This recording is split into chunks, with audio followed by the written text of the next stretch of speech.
In this video, I will explain how you can do the cross-browser testing using WebDriver. So with WebDriver, you can execute your cell name tests in Chrome, Firefox, Safari, Internet Explorer, IE11, and Microsoft Edge, as well as Opera. So let us see how to configure your WebDriver so that you can execute the tests on these browsers. We have already seen how we can execute the tests on Chrome.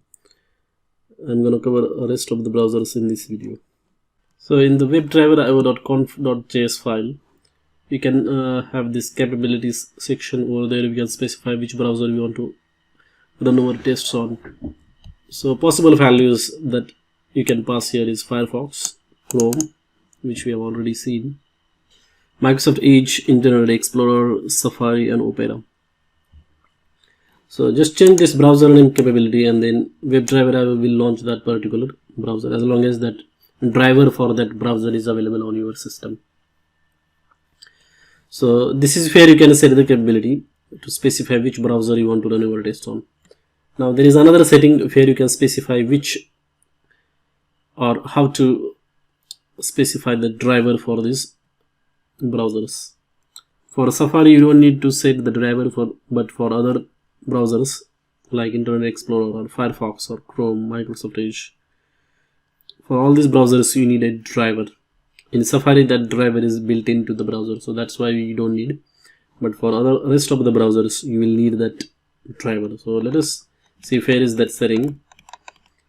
So if you scroll down you will find one setting called as services, and cell name standalone is one of the service that you need to use. So basically when you use this service, what happens is WebDriver will start the cell name server for you, and depending upon what browser you have selected, it will also download the drivers for that browser. But for Chrome it works, but for other browsers you will need to specify which how to download those drivers. For example, if you are using Firefox, you can specify your version of that Gecko driver, that is 0.260. This is the latest Gecko driver version. So in the install arguments we are specifying those details. That means what will happen is WebDriver will download that driver for you automatically. You don't need to download that manually and specify the path. So that is the main benefit of using the cell name standalone. What you need to do is you just need to pass the driver version. So if you want to do it on Firefox, you can specify Gecko driver version. If you want to run tests on IE, you need to specify what version of IE driver you need, and then you can specify that here. And in the architecture you need to specify process.architecture. That is, in IE driver there are two types, 32-bit and 64-bit. So process.architecture will get the architecture for your system and then download that version of driver. But you can also specify here 32-bit or 64-bit. Then base URL is basically from which URL you want to download the driver. Normally this is the URL where those drivers are available for download, so you need to specify that base URL. And the same way you can also download the Microsoft Edge driver as well. Sometimes it can be confusing, like if which URL you need to pass. So if you are not compatible with specifying these install arguments, what you can do is you can also specify this path to the driver. So manually you can download the driver, and then in the Java arguments under cell name arguments you can specify the drivers for each browser. So this is another way to specify the drivers. So this is kind of manual work you will have to do. If for some reason this setup is not working for you, this cell name standalone setup is not working for you, especially this part, you will still need this cell name standalone service, but the configuration part you can skip if you want. So in the installation arguments we have specified what or how to download those drivers, and in the arguments basically what we are telling is which browsers you want to start, or driver for which browsers we want to start. So here we are specifying that okay, start the Gecko driver. So in the top section in here we have specified download those drivers. In here we are specifying that okay, start the Selenium server and then also link these drivers as well. So whenever the request will come for the Firefox driver will be used. Whenever the request for the Internet Explorer will come, Internet Explorer driver will be used. So this is how it works. So this is, as I said, it is an automated setup. So basically it will download the drivers for you, but you can skip all this section here, the configuration section, this argument section, this one also you can ignore. But if you want to do it manually, you can do it like this.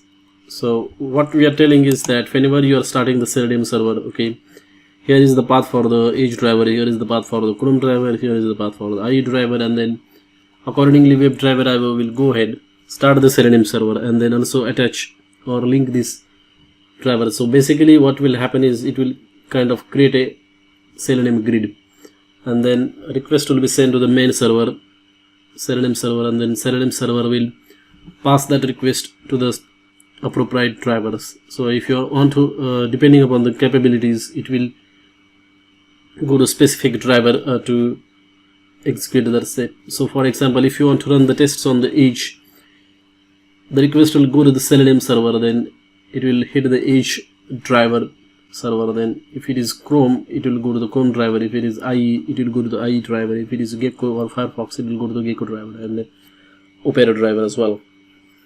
So that is how you can do the setup. Now what I'm gonna do is I'm gonna comment this out, and over here, since I'm on Mac, I don't have Internet Explorer and Microsoft Edge, but I do have access to Safari or say Firefox. So let us try to run for Firefox.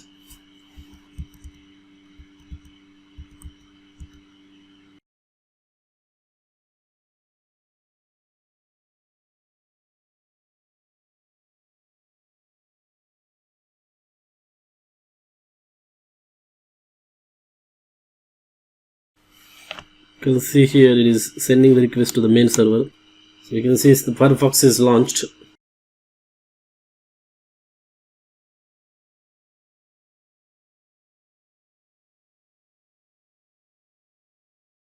And if you look at the server address, you can see that all the requests are being sent to this particular URL. So basically, WebDriver have created this Selenium grid for us, and the main address of the grid is, or hub is, in the Selenium grid there is a hub, and this is the main address of the hub.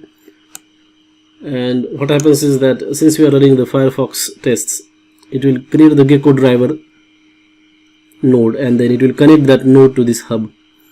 And when the request is sent to this particular hub, it actually forwards that request to the Gecko driver, and then that's how the rest of the tests are executed.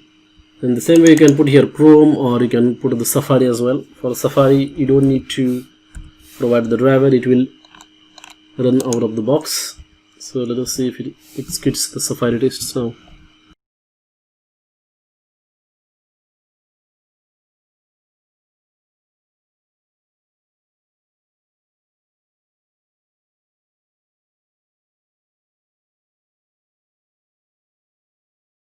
As you can see, it is